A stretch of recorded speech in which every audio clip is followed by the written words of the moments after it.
Salut futurs codeurs et codeuses, je m'appelle Nico et aujourd'hui on va créer notre premier programme Java. Je vais aussi vous expliquer comment votre ordinateur arrive à exécuter ce programme Java. Mais tout d'abord, peut-être que vous posez la question, comment j'écris mon code Java? Où est-ce que je l'écris? Voyons ça tout de suite. Tout d'abord, on va avoir besoin de télécharger le JDK. Qu'est-ce que c'est? C'est le Java Development Kit, donc le kit de développement Java.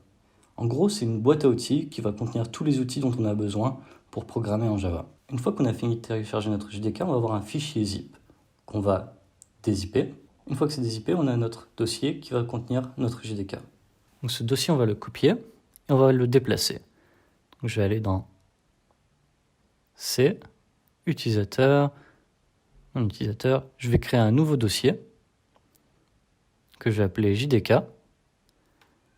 Et à l'intérieur de ce dossier, je vais copier mon autre dossier qui contient le JDK. Ensuite, on va modifier nos variables d'environnement. On va être dans variable d'environnement.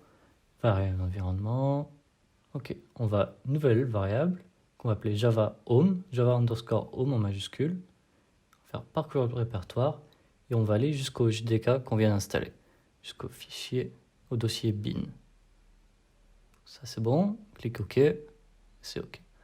Ensuite, on va modifier notre variable path et on va faire nouveau. Faire %Java Home, comme le verbe qu'on vient de créer, %.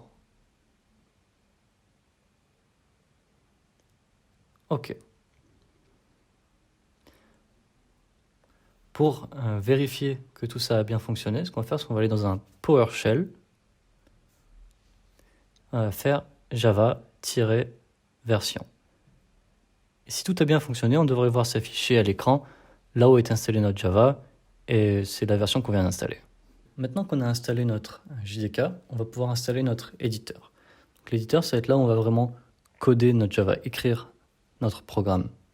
Un peu comme un Word ou Google Documents où on écrit notre texte et qui va pouvoir nous aider ou corriger nos fautes, mais spécialisé pour le code Java. Ces types d'éditeurs sont aussi appelés EDI, ou Environnement de développement intégré. L'éditeur qu'on va installer s'appelle IntelliJ.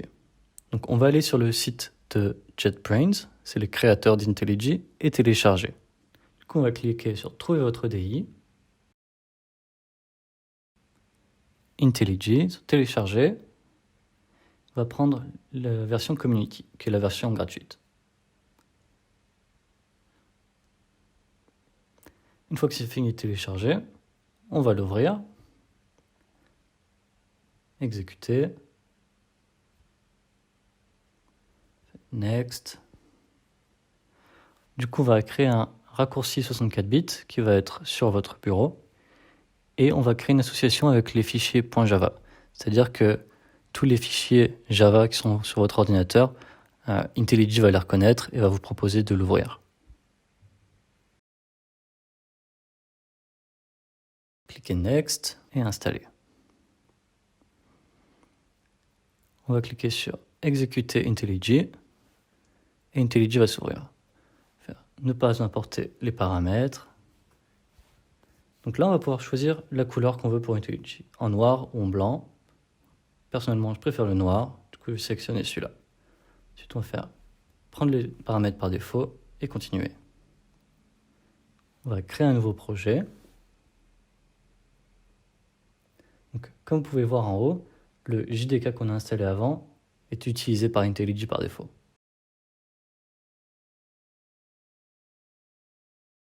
Next. Créer le projet avec le template. On va pouvoir donner un nom à notre projet. Moi, je vais l'appeler Hello World. Et ensuite, on va pouvoir nommer le package. Donc, en général, quand on travaille dans une entreprise, on l'appelle com ou FR si c'est une boîte française, et ensuite le nom de l'entreprise. Moi, je vais juste utiliser mon pseudonyme. Et en gros, le code Java qu'on va écrire va être dans ce package. Donc, le projet a été initialisé avec un bout de code qui nous est déjà fourni. Donc quand on ouvre IntelliJ, il nous donne quelques petites astuces et les raccourcis qu'on peut utiliser dans IntelliJ. On peut fermer ça, continuer. Donc, sur le panneau à gauche, il faut avoir la structure de notre dossier avec un dossier source, notre package est notre premier programme et notre classe main. Dans cette classe main, on a une autre méthode qui s'appelle main, qui va en gros être le point d'entrée de notre programme.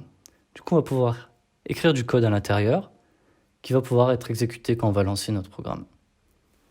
Donc, je vais écrire un bout de code tout simple qui va juste nous permettre d'afficher quelque chose, d'afficher un texte dans la console. Donc, system out println, c'est ce qui permet d'écrire quelque chose dans la console, et le texte. On va mettre hello world. Pourquoi hello world? C'est un peu une traduction entre développeurs quand ils apprennent un nouveau langage, faire un programme tout simple qui permet juste de dire hello world. Et ensuite, on va cliquer sur exécuter. Ça prend un peu de temps. Et là, votre console s'ouvre et on peut voir le résultat hello world qui est écrit dans la console. Maintenant, si je modifie un peu le texte, on va voir que je vais mettre je suis ton premier programme. On va relancer.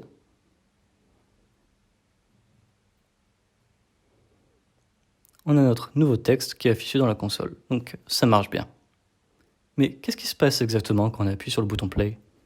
Votre ordinateur ne comprend pas le Java. Un ordinateur, ça comprend que le binaire, des 1 et des 0. Du coup, il va falloir transformer notre Java en binaire. Pour ça, on va utiliser un compilateur. Dans le cas de Java, le compilateur va s'appeler Javac. Et il va convertir notre fichier Java en fichier .class qui va contenir du bytecode, qui est en gros du binaire. Et du coup, qu'est-ce qu'on en fait de ce bytecode? Votre ordinateur ne va pas pouvoir exécuter le bytecode par lui-même. On va devoir mettre un programme entre les deux. Donc ça va être la JVM, ou Java Virtual Machine, Machine Virtual Java, qui va pouvoir prendre ce bytecode et l'exécuter. Mais en parlant d'installer la JVM, vous en avez une, vous, sur votre ordinateur? Eh bien oui. En effet, le JDK qu'on a installé au début de cette vidéo contient beaucoup de choses. Il contient entre autres le compilateur, dont on vient de parler, le debugger, dont on parlera dans une autre vidéo. Il contient aussi le JRE, qui veut dire Java Runtime Environment, donc l'environnement d'exécution Java, qui lui-même contient la JVM et d'autres librairies. Et c'est là que la magie intervient. Je vous ai dit dans la précédente vidéo que Java suivait le principe WORA, Write once, run everywhere. Donc écrire une fois, exécuter partout. Parce que cette JVM, on peut l'installer sur n'importe quel type d'appareil. On vient de l'installer sur votre ordinateur, mais on aurait très bien pu l'installer sur d'autres systèmes, sur votre smartphone par exemple, pour les programmes Android. Du coup, c'est cette JVM qui va exécuter votre bytecode et donc votre programme. Vous savez maintenant comment un programme Java est exécuté sur votre ordinateur. J'espère que tout est clair et que les diagrammes ont aidé. Si vous avez des questions, que vous n'avez pas complètement compris ou que vous n'arrivez pas à faire fonctionner votre programme, n'hésitez pas à poser des questions en commentaire et je vous y répondrai. Je vous retrouve dans la prochaine leçon où on va parler de variables. À bientôt!